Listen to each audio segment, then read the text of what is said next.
Thank you for this very warm welcome. All right. How many engineers in the audience? Lots. Okay, so I think you know exactly what we're going to talk about. And how many of you know what a wicked problem is? Great. So I think we're going to have to start with Guru. Guru, you've written a book called Wicked Problems. Can you explain to the audience what a wicked problem is and give us some examples so we have some bearings from which to move on? Thank you, Meru, and it's good to be in front of the home crowd here. Let me take that in two steps.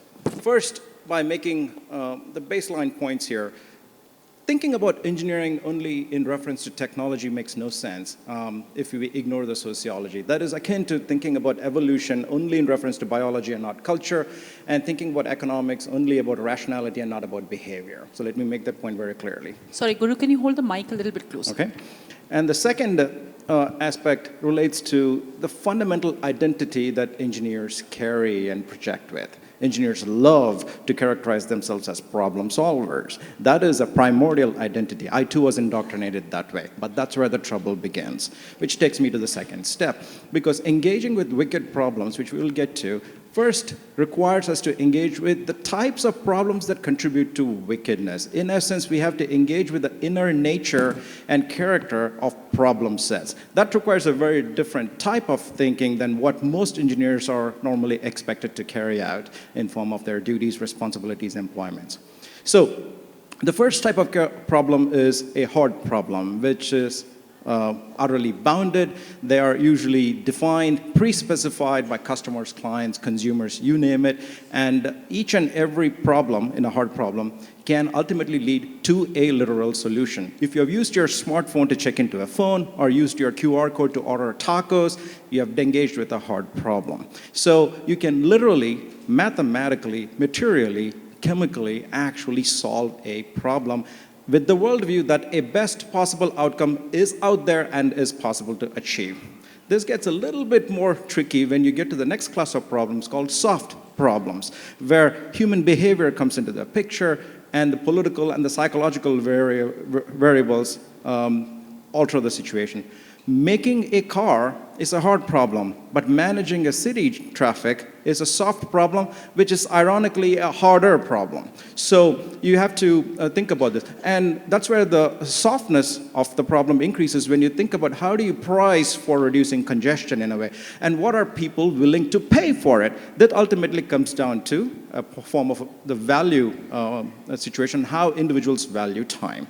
So unlike a hard problem, a soft problem cannot be solved, it can only be resolved, which means you don't have a best outcome out there that you can achieve with the worldview that is defined by you, but you can only get to a good enough outcome, so you can only resolve it.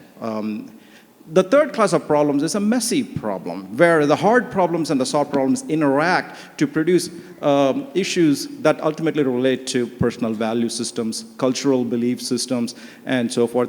If you think about the Ebola crisis that happened a decade ago, people immediately jumped into the scene with standard public health measures, including vaccines, including barcoded antibiotic supplies, and the standard measures that you can imagine, but neglected the cultural rites, especially the burial rituals, that ultimately had a significant impact in the transmission of the virus, leading to significant fatalities. And also how the virus differentially affected certain parts of Africa based on their local practices. So you have a messy problem that is utterly value hinged, and you cannot, unlike a hard problem or a soft problem, solve or resolve it. You can only dissolve it, which means you have to transform it into an altogether different format where the understanding becomes different. Since this audience is filled with engineers, it is akin to a Fourier transform. You take the data points in the time domain and convert it to a frequency domain, the entire meaning becomes different. Instead of the volume of the point, you see spikes and patterns, and that alters your understanding. A wicked problem emerges at the interaction of a hard, soft, and messy problem. If hard problems are like photographs offering directness and clarity, soft problems are like blurry brushstrokes of impressionism. Think of Van Gogh trying to portray a street light compared to stars. It's in your mind. Whereas a messy problem is spilled and splattered abstraction like Jackson Pollock, so to speak. So a wicked problem is much like a cubist collage that is simultaneously shaky, spiky, squiggly. What it means is ultimately left to the viewer, which takes me to the definition of wicked problems that were articulated by two scholars in California back in the 1960s, Horst Riddle, Melvin Weber. They articulated 10 different properties of a wicked problem. Each of them is unique. There is no definitive formulation. There's no starting point or an ending point. And because you can't quite tell whether the problem or its symptom is represented in front of you, you can't know where it enters and exits the scene. So ultimately, these are not about solutions that are good or bad. They're about true or false. And what we are left with are attempts at trial and error. That's a wicked problem. Thank you. So hard problems are easier, soft problems are harder. There are messy problems, and you put them all together, you get a wicked problem. That's right. For the conversation. I feel like I'm ChatGPT right now. Can you give us an example of a wicked problem? You can reduce, so the moment we use a phrase like solving a wicked problem, that's another problem here, because we assume that a wicked problem is a hard problem that we can easily manipulate. No, not as to solve one. Can you just give me an example? Let me give Maybe you you can give an example. Any climate, health, yeah, go ahead. Yeah, Delhi pollution, Bangalore traffic, climate, how I've been trying to deal with, women in workforce in India, and I can go on, but these are all wicked problems. Got it. Thank you so much. So moving on to you, Mukesh. You have, of course, written 2 books. One is called Hacking Health, and you've recently written another book called The Startup Code. There's 2 very different areas. One is healthcare and all the messiness that comes with the humans who are involved in that world. And then there's startups, which is more towards the tech side.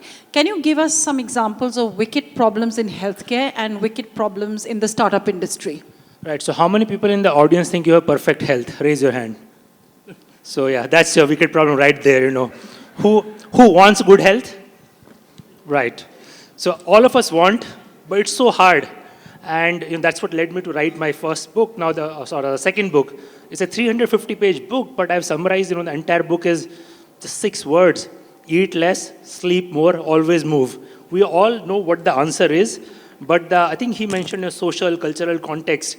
It's just so hard for all of us. The environment we live in some ways, conspiring, colluding to keep us unhealthy. It's wise that I assume everybody in this room is smart, hardworking, has enough willpower, done great things in life, and yet we find it so hard to pursue what we consider ideal health for all of us, which was very easy for our ancestors. Not that they were any smarter than us. The environment was so much more conducive to that. Similarly, startups. Now, people throw around these stats that 95% of startups never make it.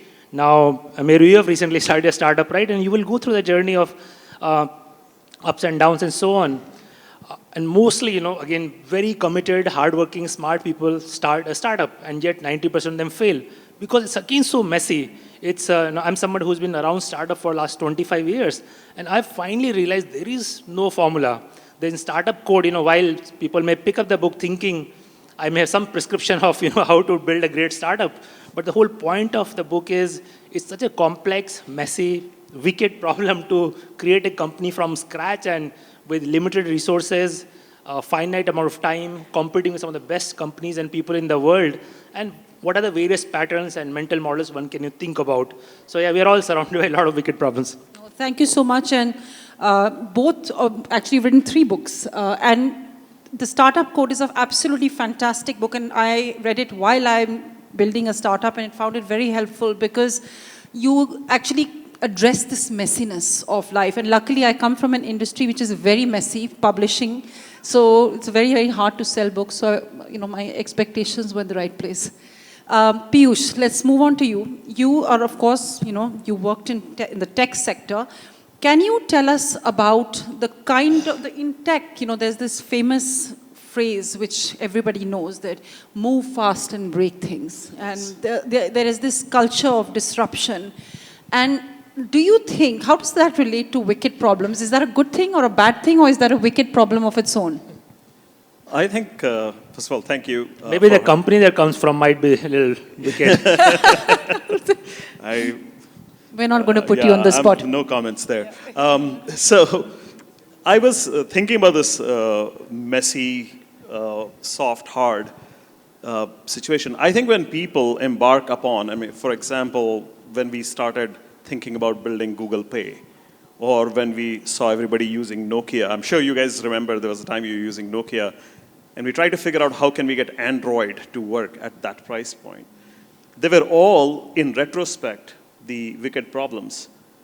But the way to do that is by assuming they're hard problems or they are solvable problems, very much because of the nature of engineers, and then go really with that foolish optimism towards it. And that naturally makes you realize that, oh, you didn't really completely understand the complexity, and then you have to go and solve it another way and continuously do that. So it's called launch and iterate in some companies, and some it is like move fast and break things. But I think it's a key component in software type industries where the cost is actually not that high of making a mistake. And it is easy to either roll back or change what you're doing. And that beats sitting and analyzing for a long, long period of time, because there is no way to analyze the situation till you actually jump into it. Also, by being in it, you change the ecosystem itself. So, if we had, I'll give you an example of Google Pay. The way we started on it is we were starting to see that in places like China, there were kids who just did not understand what cash was, right? Because a lot of China was doing digital payments. But in India, we were seeing people were using cash. And foolishly, we thought, all right, you know what, UPI is there. And UPI was there, but it was not being used as much. And we're like, oh yeah, we will go build a product which people can use. And obviously, we had to launch and we had to iterate. There were places where we understood something really well, like how do you motivate people to use their phone and get over the fear, right? Scratch And card. what were the kind of wicked problem that you were trying to solve with Google Pay? Yeah, so this is a very good one. At that point, there were enough people with smartphones in the country. But the confidence that the pieces of paper in your pocket are yours, that's your money, was so high compared to this phone, which might run out of battery, it might not have the network, or somebody else uses it. There were all these things. And it was a very big, it's not a technical problem. Trust was the wicked problem. Yes. Trying to solve. Yes, and confidence, actually. Yeah. So the way we ended up solving there was we came up with this concept of scratch cards. We came up with a theory that Indians love money. People are very value-oriented, right? It's more than a theory, I think. Yeah, so the thing is, instead of, having a billboard with a lot of money paid to somebody to be a brand ambassador or buying ads on top of the magazine or the newspaper, we took all that money and we put it in scratch cards. And we said, people will use it because they will get some money back. I know a lot of people get better luck next time, but there was people who were getting money back. And that became a mechanism by which they learned that you can actually transfer money using this. And that was a wicked problem which we tried a bit and landed on a solution which actually ended up working out well. So there are many of those. Yeah. No, thank you. One of the things it leads me to is something which you, Guru, have written about in your book, which is, as an engineer, the importance of maintenance, which is as high as the importance of innovation. Yeah. So in today's world, particularly in the tech sector, you see a huge rush, not just to break things, but your constant pursuit of the new. And in AI particularly, there is an arms race where there's a rush to release a new model every week. You have to be the newest model, the most powerful model. And sometimes, not just in AI, in the rush for the new, we forget some of the boring, normal things that you have to do to make systems work really, really well. So tell us and the audience a little bit about how systems are extremely important, not just solutions, not fancy, new, shiny things, but the maintenance of systems, and how does that help to solve wicked problems? This is an utterly boring topic, but I think that's where the point is being made. Thanks, Guru. Wasn't comment on you, Meru, about Just that. joking. Back in the 1930s, there's a scholar, Claude Claremont, who wrote a book on bridges. And he had a throwaway line in the middle of the book somewhere. He said, "The engineer learns the most in a scrap heap." And that is exactly what my mentors taught me when I was a young engineer. And we have legendary historians at the Jaipur Literature Festival who go back, do the thankless work of getting to the archives and everything. It's akin to us learning from our own failures. So how do you manage it? The ways to think about failures is altogether different when you use the angle of maintenance as opposed to innovation, where sometimes, or even oftentimes, if the market demands so, the goal is to disrupt something.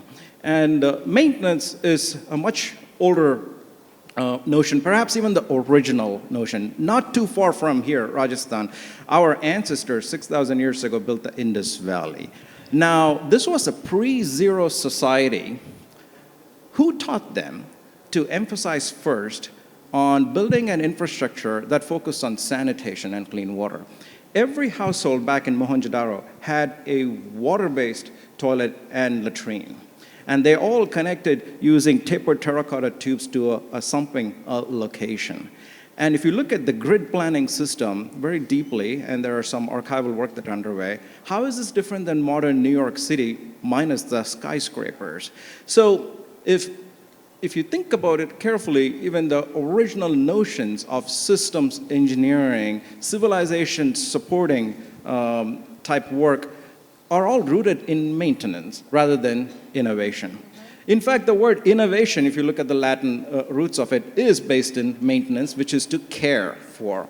Nowhere, I think it is the modern notions of run around, disrupt, and destroy things for the sake of it is sometimes misguided. In fact, most of the engineers, 80% of the engineers are working in areas, mostly operations and maintenance, that prevent disruption. They don't run around disrupting things. So this is an important element that often doesn't get talked about. It is a thankless daily diligence of establishing the conditions for successful living. My grandfather was a temple priest in our village, and I was his assistant priest. And as is common in India, we have periodic rituals to renovate the temples. In Tamil, we call it Kumbhabhishekam. In Sanskrit, the word is Jirnodhara.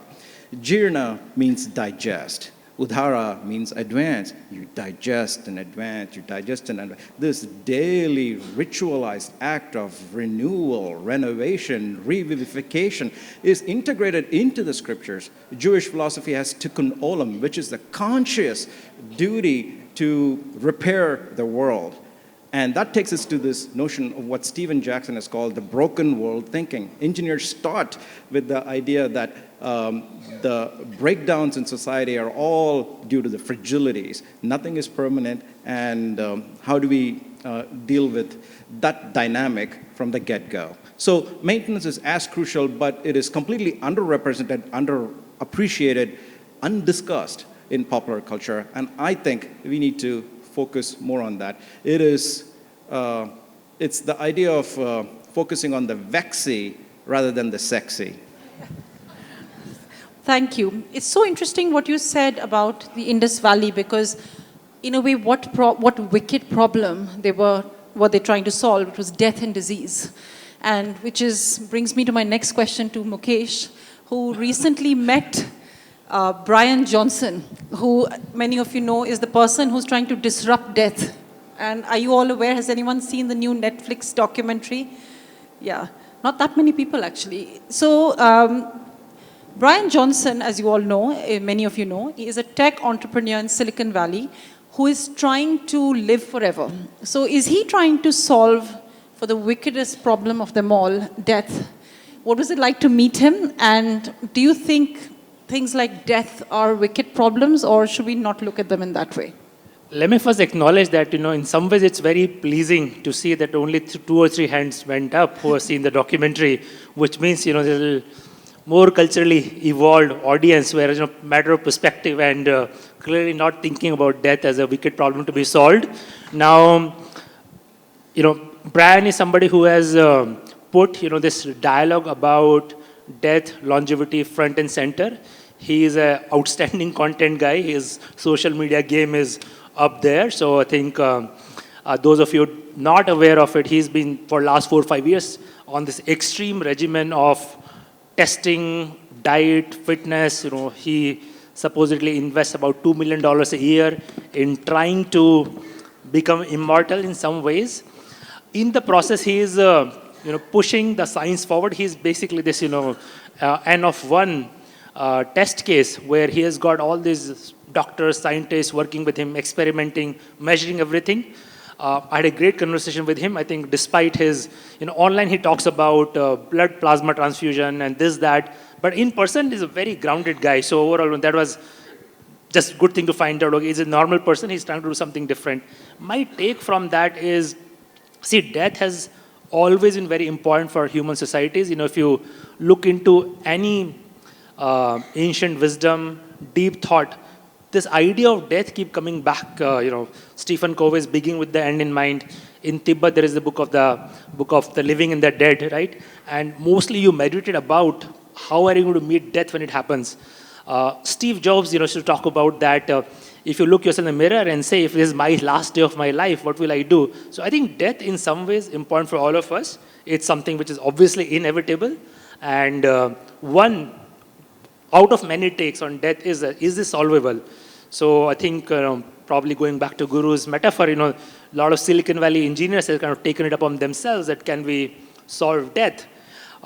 Similar to how DeepMind started 15 years ago saying, can we solve intelligence? And they made a big headway. So my take on all that is, we should definitely understand what is going on in our body, what does aging mean, what happens when we die, and so on. And people like Brian, etc., who are able to bring in a lot more attention, a lot more research dollars, a lot more public dialogue, is one dimension to what death is, but it's very complex. Perhaps we should have one full discussion on death some point.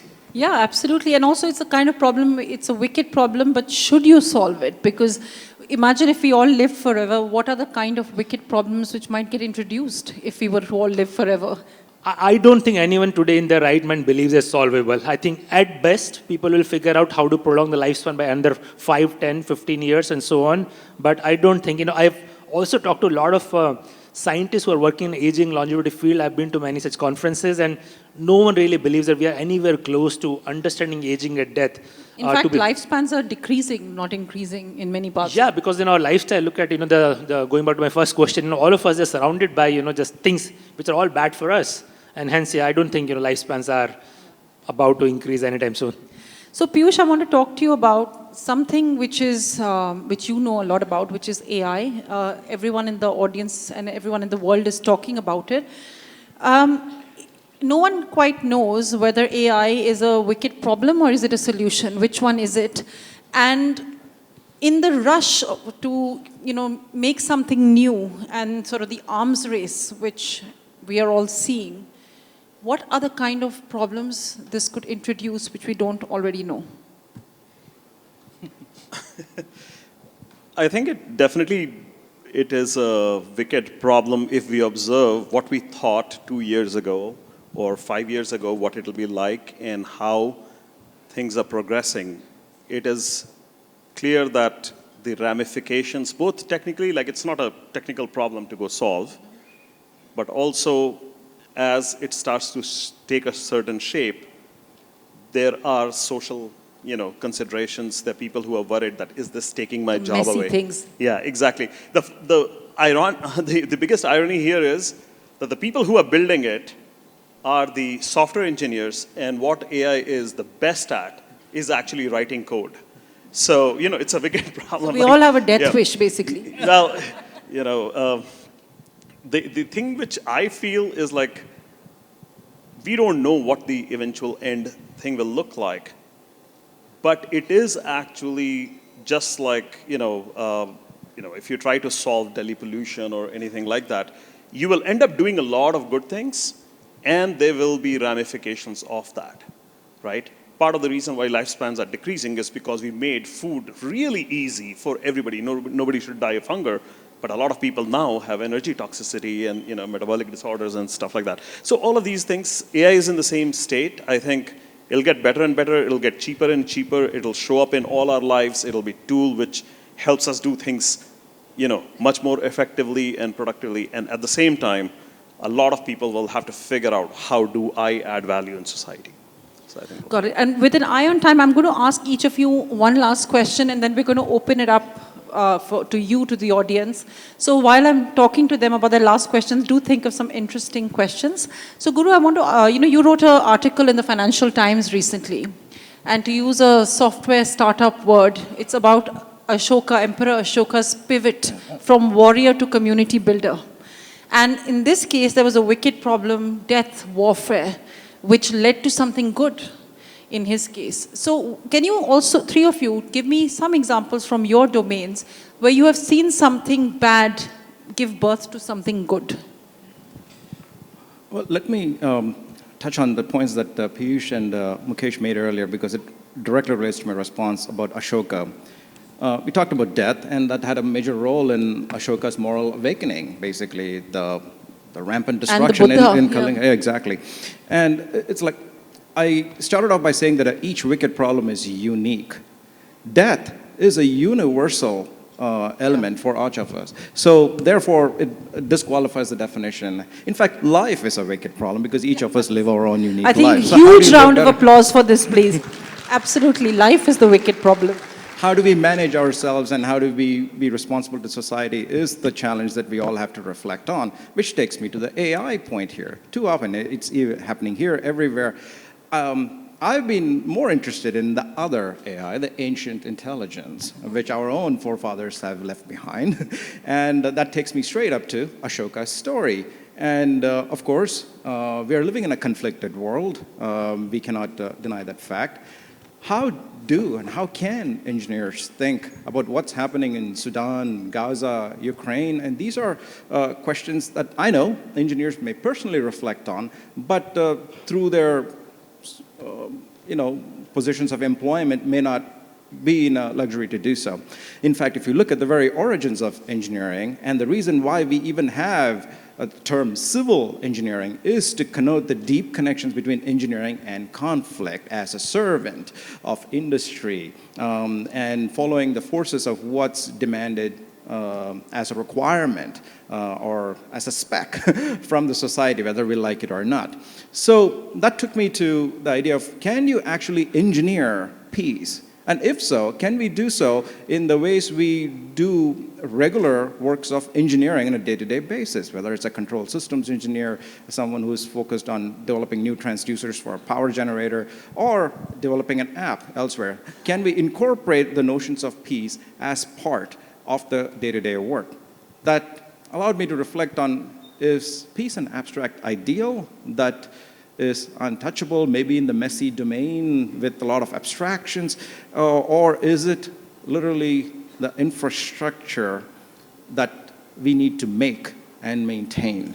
And ultimately, it may very well be the conditions that are conducive to peace for our living that may be. And that, I think, presents a greater engineering kind of angle to the issue, which kind of relates very well to Ashoka, because he mixed his might with munificence to decide that all the military routes that he built through his forces from Afghanistan to Bangladesh and way down to Andhra Pradesh, I think at that time, and converted them all to pilgrimage routes, and of course dug wells, trees, all the stories that we learn in third grade here. But there's something deeper here. I mean, I think how he went about engineering, how he found the answers in the infrastructure itself. And that's the kind of imagination, a moral imagination, that I think we need more in engineering, and we don't have any lack of such resources in at least the Indian tradition. Thank you. Mukesh? Thank you. Yeah, I think the reason wicked problems are very important because they inevitably leads to something really good. Like a lot of examples, both, something everyone's familiar with and something they personally experienced. If you think about freedom fight, so British was ruling India and that brought the whole country together and searching for one identity. World War II, horrible, event, but led to proliferation of democracy, freedom of speech, so many good things that last 75 years we've all been very happy about. In startups, I've seen that inevitably all startup at some point faces, just staring at death, death again, very common in startups. But something, amazing happens in that. Somehow people are able to come together, they think on a very different plane, the problem solving goes through the roof, people are working day and night, and things just turn out for the better. The company that survived that near-death situation, it happened to me at Myntra in 2013. For a variety of reasons, we were just not able to raise any money. After 6 years into it, we were basically out of money. We had less than 7 days of money left with no respite in sight. But during that time, the whole company rallied so strongly. I've never seen in my journey with Myntra, time before or after, like execution at that level, and that made the company what it is. Same thing happened to me in CureFit in 2020. When pandemic happens, all of our gyms shut down for nearly 1 year, no revenue, all the cost. And again, just within few weeks of the pandemic starting, wheels were in motion, people were thinking a very different plane.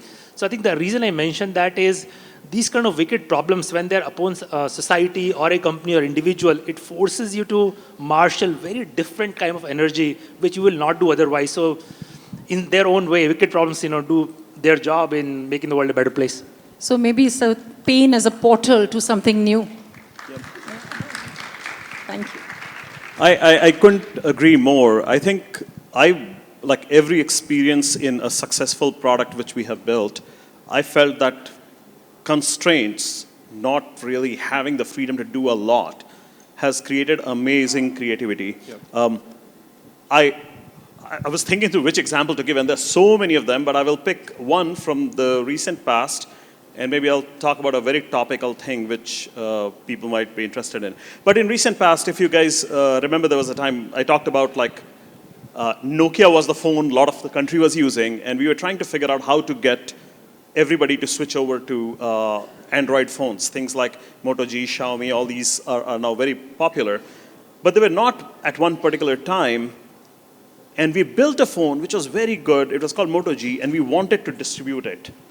And by the way, honestly, we were all sitting in Silicon Valley and kind of looking at this phone. It's $180, beats Samsung, which is a $550 phone. In all the benchmarks, we were like, people will love it. Again, the theory, Indians, they understand the value of money, and they love more money in their pocket. It's like, we will make this happen. People will abandon their normal 9-button phones. And we went into the market, and the partner who was going to go and sell this, because we don't have presence, they said, we will add 30% margin on it, right? Immediately breaking the whole thesis and all the hard work we had done. Was like, we'll 30%. And we were like sitting, I remember we were sitting in a table, around a table in that room, and we're like, what should we do? What should we do? Because 30% was going to increase the cost, market will get lesser. And I remember, I was there, and I had just spent a couple of years in India, and I'd come back, and I was like, why don't we sell it online only? Don't even put it in the stores. If you remember that time, people used to buy their mobile phones in the stores. And people looked around as if I was, smoking something or gone insane. They were like, this is the first phone people will use to go online. Because, if you have a Nokia phone with the buttons, you're not going online with that. So how do you sell online only a phone which people use to go online? I was like, no. People understand the value of that 30%. What you do is you just sell online only. They will ask somebody else who's online to buy it for them. And that is what ended up happening. Actually, that's how I got introduced to Flipkart. It's like, that's what ended up happening. We partnered with Flipkart, and we put it online only. That phone was only sold online only. And almost everybody who got their first Moto G, they said, oh yeah, my nephew bought it for me, or my brother bought it for me, or something like that. It was very heartening. Within a year, 55% of cell phones sold in India were online only, because it was so much more cost efficient to do it. But it was because we were all struggling how to go sell something. And I'll tell a quick example. I'll give you a quick example. Have you heard of DeepSeek? All right, okay. Then this example will so DeepSeek came out and really has changed the entire playing field for AI. It came out of China. But when you look at how much it costs to go build it, it is much lesser than what companies like OpenAI and everybody else is doing. At least on paper, that's what it seems like. But when you read the research paper, what happens is the best chips for training are not allowed by US to be sold to Chinese companies. So they had a generation before which is not as good and is actually not able to train as fast. That forced them to look through and come up with new techniques and break assumptions. And they came up with mechanisms which nobody in Silicon Valley was even thinking of. Called Jugaad in India. Yeah, but it is, the constraint is what really amazing. Now everybody is looking at it and they're like, oh wow. And the cost of AI has gone down within last week for the entire world as a result of just doing that. No, thank you so much to all of our panelists. We don't have much time left, so let's give them a big hand. Thank you so much. I know there's lots of questions. Thank you very much for sharing all of this with the audience. So who has a question? So please introduce yourself, and questions only, no comments or statements. Who wants to go first? This gentleman in the front. Yeah. Looking at DeepSeek, which came from Asia, and the others that came from the West, is there fundamental philosophical thinking that is different in the psyche of the Easterner versus the Westerner? And can we see more of this type of disruption happening, thinking simpler rather than complicated? Who wants to take that? I think one thing which is obvious is in the Western, there is a bit of this hero mindset, one person on the pedestal, doing all the talking, while in the Eastern culture, there are, from what I understand about DeepSeek, there are dozens of youngsters, most of them under 30-year-old. No one knows their name. No one even knows the name of the CEO. So it's like very collectivist effort, very jointly problem solving. Versus in West, there are a few people who are basically tom-tomming everything about AI. So that's clearly one big difference. Thank you. It is just because we have only a few more minutes, would you like to add anything to that? I just wanted to add one small difference, which also I see. The West always operates with an assumption of abundance, whereas, and I'll include India also in it, it's not always that you start with abundance. Like when we build things, we try to be a lot more efficient and work through the constraints. So that is a fundamental difference. Thank you. There's a lady here. Would you like to ask a question? She has the mic. Hi, I'm Parul. I'm an engineer from IIT Delhi. My question is to Guru. So you mentioned that life is a wicked problem. And I was also impressed by how, being an engineer, you're so well versed and knowledge about ancient scriptures. So I want to ask you if you have any recommendations from the ancient wisdom on how to deal the complexities of life as a wicked problem. That's a great question. I'll give an example that people will immediately relate to. I'm a big fan of the Chola engineers, and I, of course, go to the temple, which is still a living system. And they weren't much like, I think Mukesh used the example of the hero statement. I don't think Rajaraja Chola was actually making a hero statement when he built the big temple in Tanjavur. And I think it was more than a temple, it's a living system still. And it was to bring together a community of these. And what is utterly interesting is none of the things that we are thinking about right now have the depth or the nuance or the layering as our ancestors did. And that is an utterly puzzling question. And that's something that I'm trying to uncover for myself out of my own curiosity. And we'll see what else could be plumbed through the richness of the engineering world that we created and once we led, as Dalrymple has said so eloquently. So much to uncover here. I think we have the job of an archaeologist with the tools of AI right now to see what else could be plumbed out. Thank you. This young lady, I know there's lots of questions. We have a very young lady here, so we want to encourage her by asking. Go ahead. Hi, my name's Amaya, and my question is, as a child, what subjects should I take so that when I'm older I can solve wicked problems? History. History, philosophy. Maths, very important. So should definitely have combination of, I think, science and humanities always work very well. You have the tools for the real world, but you have the bigger picture and perspective. And so I think finding balance between the two. Yeah, I would plus one to what Mukesh said. One part will help you really do good critical thinking, like maths, physics. and the humanities will help you be a great communicator and be able to get others to come along with you in solving that problem. And she's saying I'm already doing that. All right, there's a lady over here, and then final question from that gentleman over there after this. You go ahead. Thank you. My question was, when you were creating a title for this, Wicked Problems, Engineering Solutions for a Better World, was there at any point, did the thought come that it could be Wicked Problems, Designing Solutions for a Better World?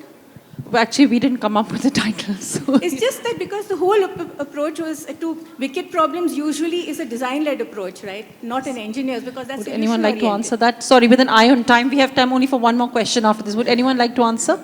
We have? Okay, then this clock is wrong. Okay, yeah.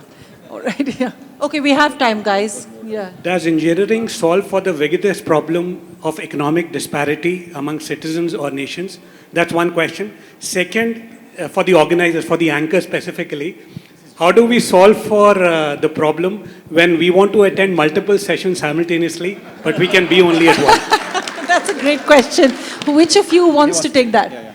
Yeah, I think, see, what Guru mentioned earlier, a lot of wickedest problems of the world are not only engineering problem, a lot of it is social engineering problem or political policy engineering problem, vested interest problem.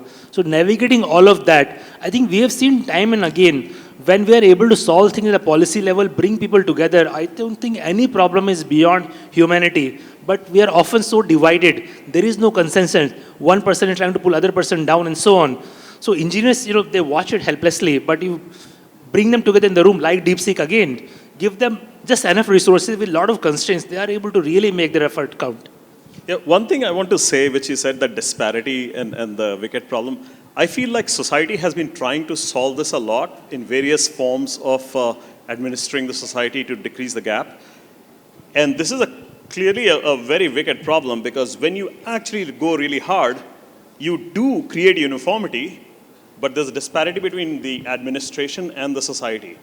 They become rich, everybody else becomes poor. They're all uniform, but they're all uniformly poor, right? You can see East Germany versus West Germany as an example of like how that worked out. I'll just abstract out an important point here. I believe we live at a time where we have hyper-specialized beyond recognition. And I think that goes back to my earlier response to the question about ancient Indians and why I responded as history and philosophy earlier. I think we were all systems engineers to begin with. Now I'm calling myself whatever. But I think we have lost that foundational tendency to engage with the world on its term. And that kind of relates to the question that I got about the designing part as well. So to engineer a better world means basically, if you want me to be very reductionist about this, you've got to be good at understanding the sensitivities. You do something, what else changes? Second, understanding the synergies. Okay, you're doing something, what multiple benefits can that result in? And three, understanding the side effects, whether positive and negative. And these are some of the elementary concepts in systems engineering. And I believe our ancestors especially got that right. That's why some of those structures that they built are not just meant to be visited, meant to be revisited. And I think modern buildings don't have that persona. Thank you. Gentleman with the sunglasses. Hello. My question is how can we deal with the censorship that comes with the AI? For example, just now you mentioned this Chinese AI app, DeepSeek. When you ask it about like Tibet, which is under Chinese occupation, or for that matter, what happened in 1989 in Beijing, to both of these questions, the DeepSeek says, this is beyond my capacity. So how can we deal with this challenge? Peeyush, you want to take it? I think this is another one of those very complex situations. The people who build things, they have to build it in bounds of the law of the place where they build it. And what you are experiencing is the creators of that have a certain set of laws of what exactly that country, that nation requires them to do, and you're using that product. So that is the outcome of that. Now, if you say that how do you go around it, there are many things which are, there are many other AI models which are not built with that set of rules and laws around it, and you can use them. And it happens everywhere. Like, there are laws in US, there are laws in India, there are laws in Australia, which are not the same as other places.